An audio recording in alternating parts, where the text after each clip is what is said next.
Class 10th electricity का बहुत ज्यादा इंपॉर्टेंट क्वेश्चन आता है। इक्विवेलेंट रेजिस्टेंस निकालना है दो तरीकों से, एक कि सीरीज में इक्विवेलेंट रेजिस्टेंस क्या होगा और दूसरा पैरेलल में आपके जब अरेंज होंगे रेजिस्टर्स तो उनका इक्विवेलेंट रेजिस्टेंस क्या होगा। तो उसको हम लोग सॉल्व करते हैं। तो डिराइव करने के लिए आपके पास ये वाला डायग्राम बहुत ज्यादा इंपॉर्टेंट है, ये बनाना ही पड़ेगा। सीरीज का मतलब एक ही वायर पर 1 2 3 या जितने भी रेजिस्टर्स आप लगा सकते हो आप लगा देंगे।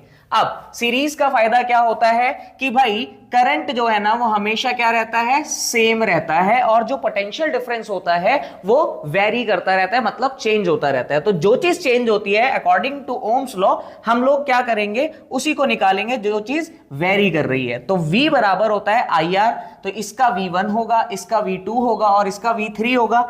मैंने निकाला पहले V1 is equal to I into R1, V2 is equal to I into R2 and V3 is equal to I into R3। सही है सर। क्या मैं यहां पर इसको इक्विवेलेंट करूंगा? सर जब मैंने पोटेंशियल डिफरेंस को इक्विवेलेंट करा यानी कि V टोटल जब लिखा तो V1 plus V2 plus V3 किया। जब मैंने इन तीनों की वैल्यू को यहां पर सब्स्टिट्यूट कर दिया इक्वेशन 1 इक्वेशन 2 और इक्वेशन 3 को, तो यहां पर कुछ ऐसा आया जिसमें I आ गया कॉमन, और मुझे पता है V का फॉर्मूला होता है ओम्स लॉ के अकॉर्डिंग I इंटू R।